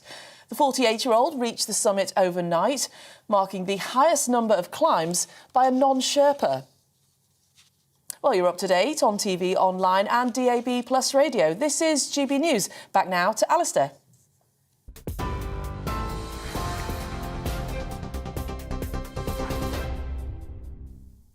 Miranda, thank you very much indeed. As I promised, I'm delighted to be joined once again here in the studio by my good friend Joanne Nadler, Conservative political commentator, author of Too Nice to Be a Tory. Did you fall off your little chair out there in the coffee area, as I nearly did in here, when Peter Lilly said, I don't want a comprehensive review of the welfare state, but I do think the £20 universal credit supplement should be reinstated? Well, I thought that was very interesting, and maybe he's right that that's something that needs to be done, although I was surprised in a sense because he was already conceding that it should only be a temporary measure. And I think, a criticism of this government and other governments is that they sort of introduce things on a temporary basis and then withdraw them and then reintroduce them. And it sometimes feels like a kind of a tactical manoeuvre rather than, part of a widely thought out strategy. But the thing that did cause me not to fall off my chair, but certainly to sit on the edge of it, was the sense, both from Peter Lilly and indeed from the preceding guest, from the Institute of Economic... Sam Collins. Yeah, from the Institute of Economic Affairs, that there was a lot of preoccupation with how you might cut costs and which aspects of government spending should be reviewed, and pretty much nothing until you got to the end of your discussion with Peter Lilly on, in fact, how you grow the economy and, what a Conservative government should be really preoccupied with. Which is creating a dynamic economic model. And that seemed to be wholly missing from all the conversation. Yeah, and the penultimate email that I read out said precisely that we elected a Conservative Boris Johnson to be Prime Minister to get Brexit done. Yeah. But this is not a Conservative government in terms of economic policy because it's raising taxes and it's not putting any lid on public spending. That's the core debate right now at the heart of the Tory party, which Peter said is a constant discussion. If they keep talking about it and never do anything about it. Well, I'm not sure that it is the debate at the heart of the Conservative Party because I'm not seeing much of a debate. I'm not hearing much of a narrative from people who are advocating how you create a more dynamic economy, which is something that we were offered as one of the benefits of Brexit. And, we've seen some success in that regard with specific reference to new trade deals, etc. But even those are slightly more tempered than we were led to believe. And the whole sort of discussion on that side of the offer seems to me to not be being had. So I dispute that it's a debate, actually. Well, I agree with you in one sense about it not being a debate, but my problem is that the kind of, the old Ted Heath side of it, the libertarian side of it, is not being voiced with any great clarity. That I would suggest that David Frost and John Redwood and Steve Baker, they are the ones who've come forward, and they've been quite specific in terms of lower taxes and capping spending. Yeah, and they're all on the back benches now. Absolutely. But that's the Conservative Party. No, you're a very clever technical point. But that's still the Conservative Party, which was the question that I put to Peter, not the Conservative government. He said that the party is constantly reflecting upon that, what it stands for and what it should do. I don't hear the other side of the argument. It's just being done by the government. Up goes national insurance. Those thresholds are... I mean, the thresholds thing is the thing that annoys me almost more than anything. Yes, because it's by stealth. stealth. It's a disincentive to work. Yes, and it's a tax increase by stealth.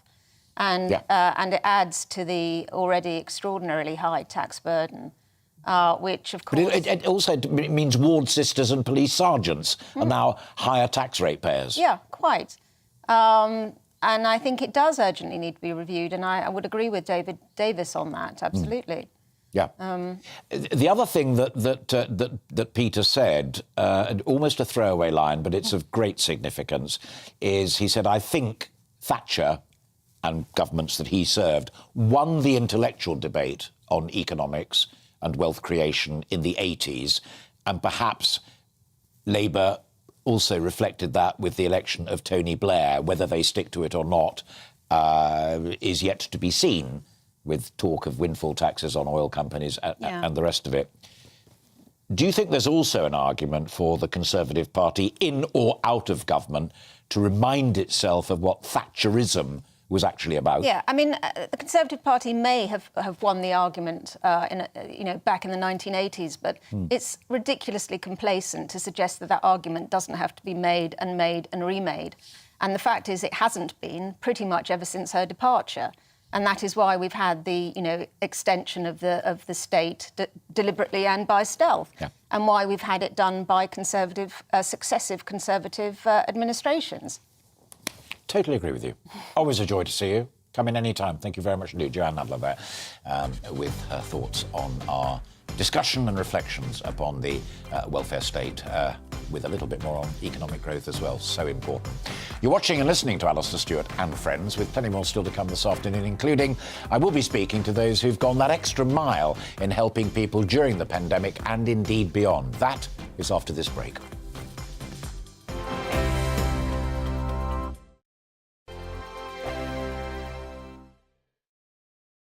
Every morning from 6 o'clock, we'll wake you up with GB News Breakfast with all the stories you didn't know from the night before. So whether it's serious news, entertainment, or your own views from all over our great nation, we're here to kick off your day with a smile. The national media should be reflecting and reporting what's happening here. You will notice the northwestern accents. Whether you're with us on TV, radio, or online, every morning, it's breakfast from 6 a.m. Hope you can join us. On radio, they call it the drive time slot, 4 p.m. until 6 p.m. as listeners head home. It's that part of the schedule when the dust of the day's events begin to clarify, and we try to make sense of it for you. Brazier is drive time for radio and TV. It's fast, it's punchy, it's opinionated, there's a Brazier angle and a little bit of levity. That's the question. That's two questions, actually. That's Brazier, Monday to Thursday, 4 till 6 on GB News. Hello, I'm Michelle Dewberry, and you can join me every weekday 6 till 7 on Jubes and Kerr. Me and my panel will get stuck right into the day's events, and I can tell you, in fact, I can warn you, expect some robust debates, some strong opinions and perspectives from both sides of the fence. It's about you at home as well. I love to read out all of your comments, or at least as many as I can. So join me, Michelle Dewberry, Monday to Friday, 6 till 7 on Jubes and Kerr. I'm Dan Wootton. Join me Monday to Thursday from 9 to 11 for the feistiest and most fun news debate on TV, where free speech reigns. I'll bring you a sharp take on the day's biggest stories, bombshell newsmaker interviews, and A-list guests. And I guarantee you, no spin, no bias, no censorship, and no reason to go to bed. That's Dan Wootton tonight, Monday to Thursdays from 9 on GB News.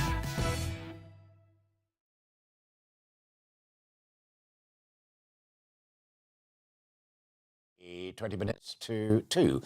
You're watching and listening to Alastair Stewart and Friends here on GB News. Now, my final take on the cost of living crisis comes with two old friends of the programme. Folk doing good stuff to help others, to help themselves as well quite often, but to help them anyway. Both have been featured on the Good Causes segment of my programme, and I wanted to speak to them again to see how the cost of living crisis that we've been conversing about all this afternoon has impacted on the work that they do and the public demand for the services that they provide.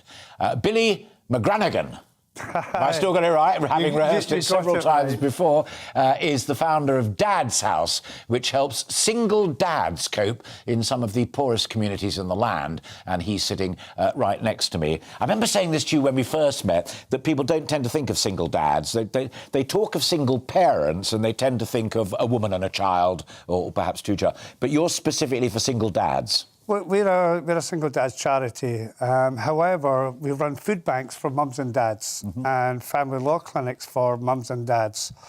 But single dads are forgotten about. You know, there's in London alone, up to 20,000 dads who are the main carers. And there's so many who don't know what to do next. And what Peter was saying earlier, that £20 uplift on universal credit is key. You know, to help families just get on their feet, to help with their gas and electricity bills when they come in, especially if they're on prepayment meters. The families are in big trouble, you know, because we see that on a daily basis, and everything that we hear is within the cost of living, and we see the poorest families, you know, so it's...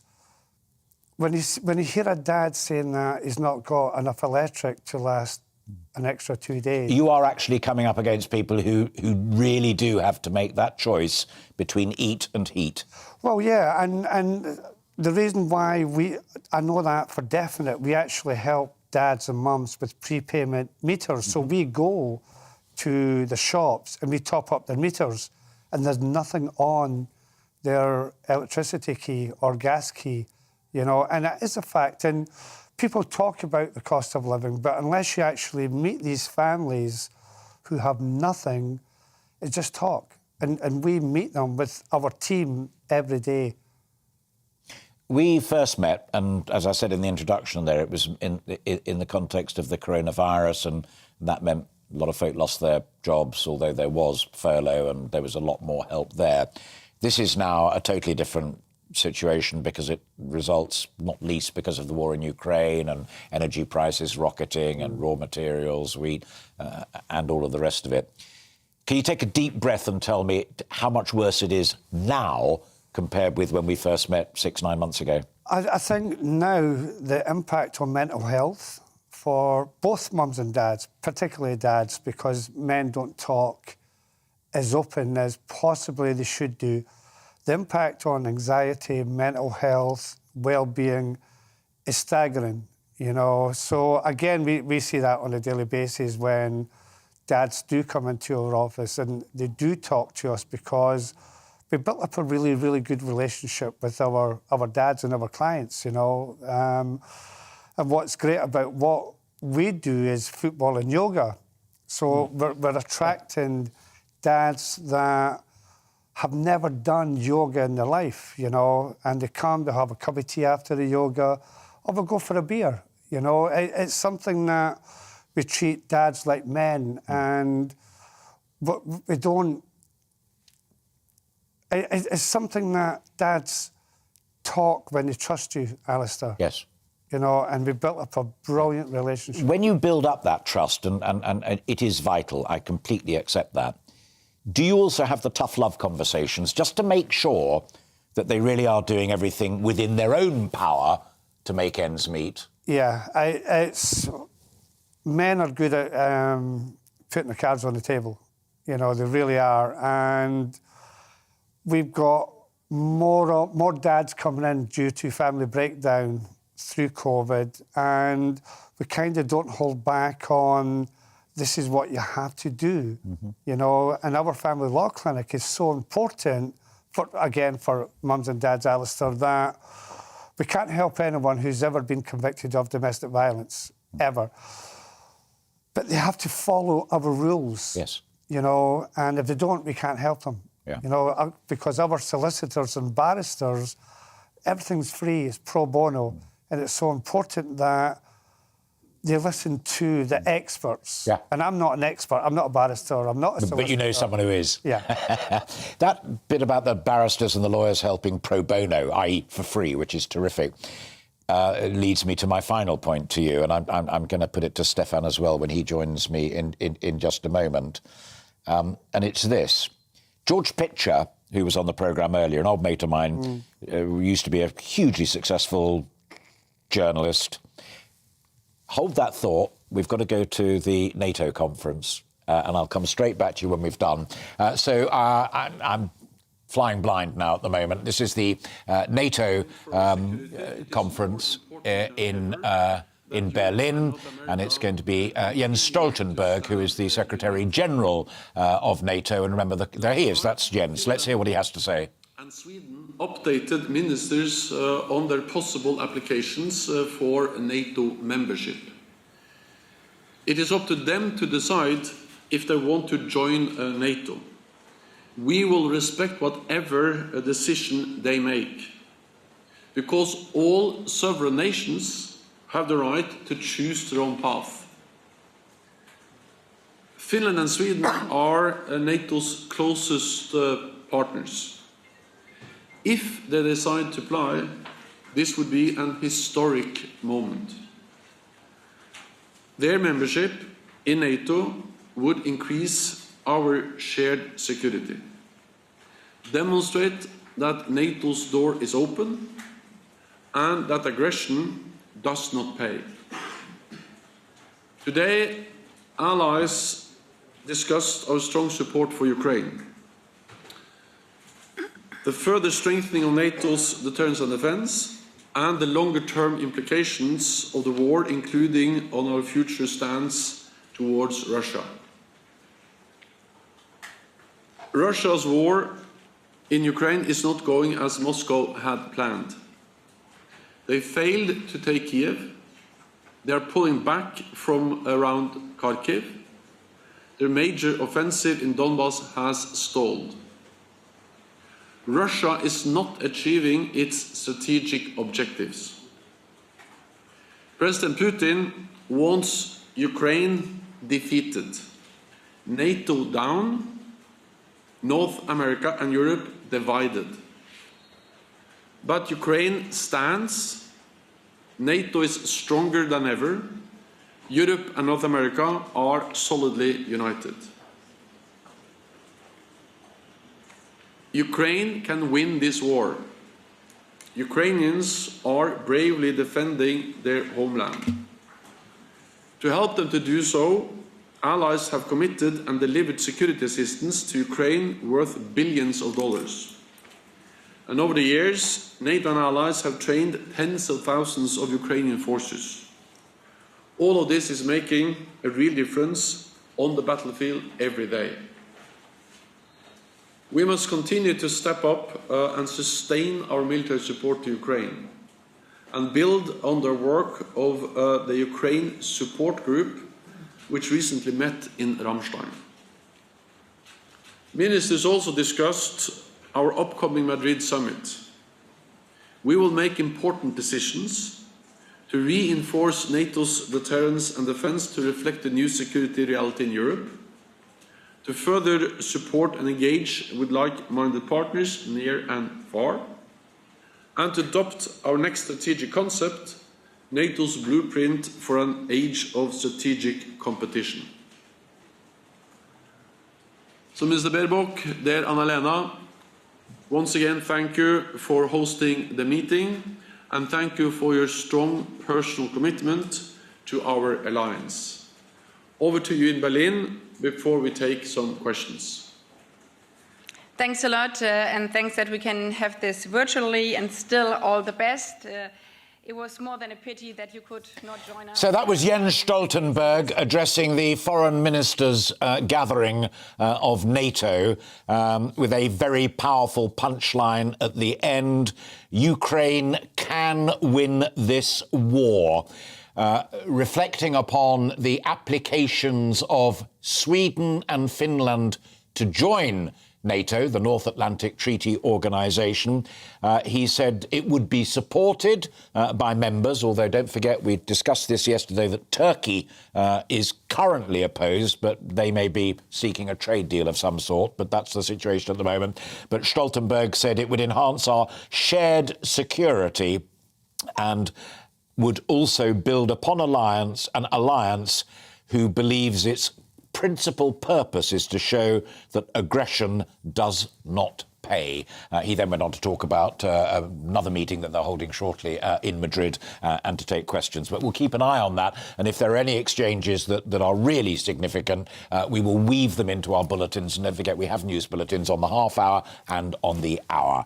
I interrupted my conversation with Billy from Dad's house to listen to what Mr. Stoltenberg had to say, because we genuinely thought it was important. And the final question I was about to put to you actually sums up the whole conversation that we've had today. You do what you do because you're a good bloke. Your volunteers and helpers are good people, and because people donate money, donate goods, donate services. You don't take a penny from the state. No, we've never been state-funded, and it's something that we rely on our partnerships. Within that, our partnership with the Elscote Development Company, they have now brought Underbelly back to West London. It's free entry. It's going to help families who've have to be really careful with their money, and that's on until the 13th of July. Okay. You know, it's absolutely amazing. And there's going to be a beach in July as well. Brilliant stuff. Billy, it's called Dad's House. It's online. People can look it up. They can either see what you do, or if they need it, they can come and knock on the door and try and get some help, or they can donate. Yeah. They can chip in. It's a real pleasure. You keep in touch, and thank you very much indeed. I said two friends, and although Jens Stoltenberg nicked a bit of time, I'm delighted that we have enough time now to talk to Stefan Simanovic, who is a journalist, and there he is. He's the founder of Take One, Leave One. It's a brilliant idea that focuses on helping the homeless. If you've got a spare coat, jacket, you hang it on a rack outside a shop, and if you need one, you go along and you help yourself. Stefan, first question to you, same as to Billy. We first talked several months ago when you launched this idea. You occasionally are kind enough to send me emails and clips showing how it's spread out, how it's expanding. Has it got a heck of a lot busier? Well, Alistair, I mean, as you know, you covered our launch. It was actually our 4th anniversary launch. We've been going for over 4 years. And we always launch at Christmas, just in that period, partly because the weather's always cold, but also it's a time of goodwill and everyone wants a good news story. So what we do, encourage people around the country, anyone can do this, put out a rail of warm clothes and a sign which says, if you're cold, take one. If you can help, leave one. A very simple idea, which, as you say, is spread across the country and around the world, actually. And it's encouraging people. Anyone can do this right away. But what's happened this year, and also last year a little bit during the COVID pandemic, was that we found that rather than just offering warm clothes, people actually needed everyday clothes, and it's part of, as you're discussing, the cost of living crisis. So what we've done this year and last year to an extent is to continue some of the rails. Some of them have gone all year, for example, the one in Vauxhall, and it's providing also sometimes food and cups of tea and a place where people can come. But it's not just for homeless people and rough sleepers now. The motto has now changed. So now we say, if you're in need, or if you need, take one. If you can help, leave one. Yeah. The one thing that you don't do, and it's a slightly provocative question, but I put it to Billy as well, and by definition, you don't check whether your clients need it, whether it's the coat or the other clothes or even the food stuff. Why? Well, it's not a manned thing. This isn't an organisation. This isn't a charity. It's a very simple idea that if someone is cold and you have two warm coats and you don't need one, you offer it to them. So it's an idea as old as time. It's not something that some of the rails are manned. We have people, particularly over COVID time, we had people checking people were social distancing, etc. But no, really, if you're in need or if you feel the need, then help yourself. Now, people say, well, some people will cheat the system. Now, of course, there might be a few people who will take a warm coat when they don't need it, or if they've got but generally it's lasted for over 4 years, and it's a self-policing idea which works. And the net benefit outweighs the possible downside. I completely accept that. I'm going to put a final thing to you. Another, I've described you as you do good stuff generally, but formerly a journalist, and that's what I am as well. George Pitcher, my old mate who used to be the business editor of The Observer, was on a wee while ago. He's now a vicar. And he was saying, you took us back, you said, it's as old as the hills. He said, David Cameron's Big Society maybe just suggests that people doing good stuff for other folk is better than the state doing it. Do you agree? I Take One, Leave One is entirely unpolitical, so I'm not going to put my own personal stance on this. But what I would say is that when I set up Take One, Leave One, during that cold beast from the east, that cold snap, I did it because I saw people near my office who were in need and who didn't have clothes. But I also found it an obscenity that in one of the wealthiest countries, that's one of the 6th strongest economies in the world, that this is necessary to put warm clothes out. And now also put any clothes out, or people going hungry, the need for food banks.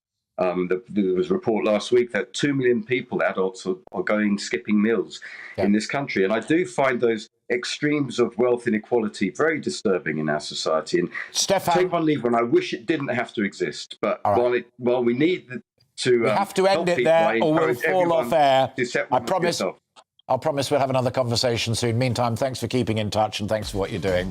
That is all that we have time for today. I'm really pleased that we had that conversation from Peter Lilly, from the Institute of Economic Affairs, to my final 2 guests there who are out there on the front line doing good stuff. We can all help each other, and it's no bad thing. Let's be a little less judgmental, but also let's look at ourselves and make sure that we're doing everything we can for ourselves. That's it from me. I'll be back next weekend. Weather coming up, but enjoy the rest of your day. Bye-bye. Looking ahead to this afternoon, and the UK is looking like a mixture of warm, sunny spells and a scattering of heavy showers. Let's take a look at the details. Zooming into southwest England, and it should be dry for much of the afternoon with spells of warm, hazy sunshine. Perhaps a shower developing later, highs reaching 21 Celsius. Across southeast England and the London area, there'll be plenty of warm, sunny spells, but the risk of a few heavy showers continues. Variable cloud for Wales this afternoon. There will be some bright